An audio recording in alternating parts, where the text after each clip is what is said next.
देखिए 12 नंबर प्रश्न पर ध्यान दीजिए। सवाल में है कि 1 अप्रैल 2020 को एक कॉन्ट्रैक्टर्स लिमिटेड ने एक सिनेमा हॉल को बनाने का कार्य प्रारंभ किया। ठीक है, ठेका मूल्य 6 लाख है। 31 मार्च 2021 को समाप्त होने वाले वर्ष के अंत में उन्होंने निम्न व्यय किए थे। सामग्री स्टोर से निकाला है, प्रत्यक्ष मजदूरी है, प्लांट है, ऊपरी व्यय है। ठीक है, तो जितना जितना खर्चा उसने किया है वास्तव में वो तो डेबिट में आएगा। ठीक, उसके बाद 31 मार्च 2021 को 1,20,000 तक के मूल्य का कार्य प्रमाणित हो गया, जिसका 75% जो है वो रोकर में प्राप्त हो गया है। क्या कार्य जो कि पूर्ण हो गया परंतु अप्रमाणित रहा है, उसकी लागत 10,500 है और 3,000 मूल्य का सामग्री जो है वो कार्यस्थल पर है। प्लांट पर 20% वार्षिक क्या करना है, ह्रास लगाना है। ठीक है, और एक खाता कुल अर्जित लाभ को दर्शाते हुए बनाइए। 31 मार्च 21 को क्रेडिट में की जाने वाली लाभ को दर्शाइए। ठीक है, चालू कार्य खाता या क्रियमान खाता भी बनाइए। यानी आपको कॉन्ट्रैक्ट अकाउंट भी बनाना है और वर्क इन प्रोग्रेस अकाउंट भी बनाना है सवाल में। ठीक है, तो अब इस सवाल को जो बनाएंगे तो देखिए कॉन्ट्रैक्ट अकाउंट का फॉर्मेट है आपका, कॉन्ट्रैक्ट प्राइस 6 लाख है तो यहाँ पर 6 लाख हम लिख देते हैं। पार्टिकुलर अमाउंट आप लोग खुद मेंटेन कीजिएगा। खर्चा जो है देखिए सामग्री का सीधा करा यानी मटेरियल परचेज किया, मटेरियल परचेज किया है। कितना का मटेरियल परचेज हुआ है, देखिए मटेरियल परचेज हुआ है 50,000 का। ठीक है, उसके बाद टू स्टोर से सामग्री निर्गमन हुआ है तो to material issue from store कितना का 10,000 का। क्लियर हो रहा है बात। उसके बाद डायरेक्ट लेबर, डायरेक्ट लेबर में जो खर्चा हुआ है वो खर्चा हुआ है 42,000 का। उसके बाद प्लांट जो कि ठेका पर लगाया गया है वो प्लांट 10,000 का है। ऊपरी व्यय ओवरहेड के रूप में खर्च हुआ है। ठीक है, कोई ऊपर से कुछ एक्स्ट्रा खर्च हो जाता है ना, ऊपरी व्यय ये है 3,000 रुपया हुआ। अब चलिए, अब कार्य प्रमाणित और अप्रमाणित कार्य, चूंकि कंप्लीट कॉन्ट्रैक्ट है नहीं, इनकम्प्लीट है, पूरा का मतलब ठेका पूर्ण नहीं हुआ है तो आधा अधूरा जो काम रहता है उसको हम WIP अकाउंट में ट्रांसफर करते हैं, जिसका 2 रूप बनता है, एक वर्क सर्टिफाइड और एक वर्क अनसर्टिफाइड, है ना। तो इस सवाल में है कि प्रमाणित कार्य 1,20,000 है और अप्रमाणित कार्य 10,500 है, मतलब 1,30,500 है ना। प्रमाणित कार्य 1,20,000 जिसका 75% रोकर में प्राप्त हुआ। तो रोकर में जो भी रुपया प्राप्त होगा उसको कॉन्ट्रैक्ट में कहीं नहीं दिखाना है। रोकर में जो प्राप्त हुआ है कॉन्ट्रैक्ट से वो लाभ का निर्धारण करते समय प्रयोग होता है।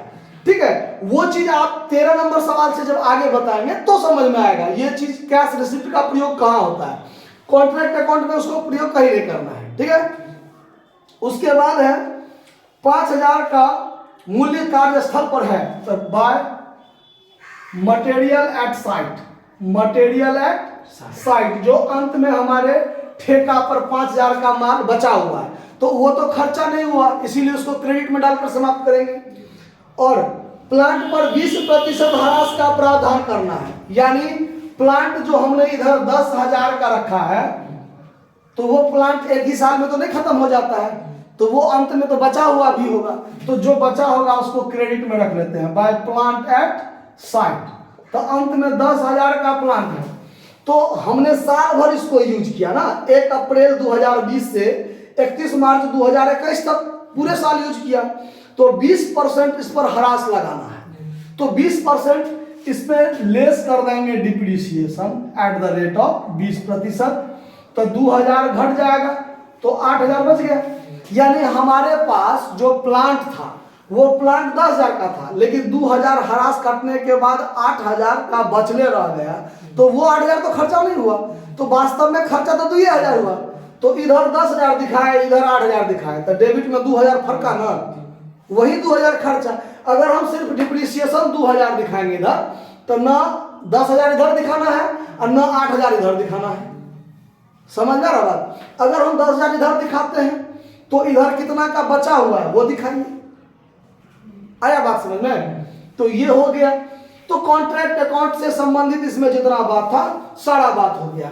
अब देखिए, अब यहां पर क्या होगा, हमारा कॉन्ट्रैक्ट प्राइस कितना है 6 लाख और हमारा वर्क सर्टिफाइड है 1,20,000। तो कॉन्ट्रैक्ट में लाभ का निर्धारण तब तक नहीं होगा जब तक कि प्रमाणित कार्य हमारे कॉन्ट्रैक्ट प्राइस के 1/4 से ज्यादा ना हो। अगर 1/4 से कम है तो लाभ का निर्धारण होगा ही नहीं। तो यहां है कॉन्ट्रैक्ट प्राइस 6 लाख, 6 लाख का 1/4 भाग 1.5 लाख, 1.5 लाख से 1,20,000 कम है, मतलब लाभ का निर्धारण नहीं होना है। तो जब लाभ का निर्धारण नहीं होगा तो हमारे पास लाभ हुआ कितना वो देखिए, 1,30,000, 5, 35, 8, 43, 1,43,500, 1,43,500 इधर, तो इधर भी 1,43,500। अब इसमें से 1,43,500 में से घटाना है 50, 10, 60, 60, 60 और 40, 1,02,000, 1,12,000 और 1,15,000। तो इसमें से 1,15,000 आप घटा दीजिए तो बराबर 28,500 बचा। तो ये 28,500 हमारा लाभ ही है, ये हमारा लाभ ही है, लेकिन इसको हम लोग लाभ नहीं मानेंगे, तब तक नहीं मानेंगे जब तक कि हमारा वर्क सर्टिफाइड जो है वो हमारे 1/4 कॉन्ट्रैक्ट प्राइस के 1/4 से ज्यादा ना हो जाए। इसीलिए इसको लाभ नहीं मानेंगे। ये रह जाएगा हमारा WIP अकाउंट, कॉस्ट में प्रॉफिट रिजर्व रह गया ये हमारा। ठीक है, अब हम लोग को बनाना है क्या, वर्क इन प्रोग्रेस अकाउंट। क्या बनाना है?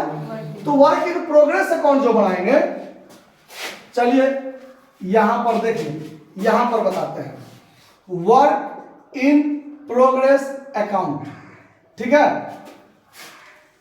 वर्क इन प्रोग्रेस अकाउंट में ज्यादा कुछ नहीं, डेबिट क्रेडिट, ये वाला जो वर्क इन प्रोग्रेस है डेबिट साइड में आ गया, ये वाला work in progress credit side में जाएगा, दोनों का अंतर हमारा WIP का शेष। ठीक है, तो यहां पर टू कॉन्ट्रैक्ट अकाउंट 1,30,500, ये वाला इधर जाएगा, बाय कॉन्ट्रैक्ट अकाउंट 28,500, दोनों साइड का टोटल बराबर करना होता है लेजर में, 1,30,500, 1,30,500 और इसमें से 28,500 घटा दीजिए तो शायद 1,02,000 बचेगा, शायद है आंसर ना, देखिए तो 1,02,000 है आंसर WIP का शेष। इसका आंसर दे ले नहीं है तो कोई बात नहीं, नहीं दिया हुआ है तो, लेकिन बनाने तो कहता है बाय बैलेंस शीट 1,02,000, जो कि ये हमारे ट्रांसफर टू बैलेंस शीट, ये बैलेंस शीट में क्या हो जाएगा, एसेट्स साइड में चला जाएगा। कहाँ चला जाएगा? एसेट साइड में। कोई दिक्कत समझ में आ गया? नोट कर लीजिए। धन्यवाद।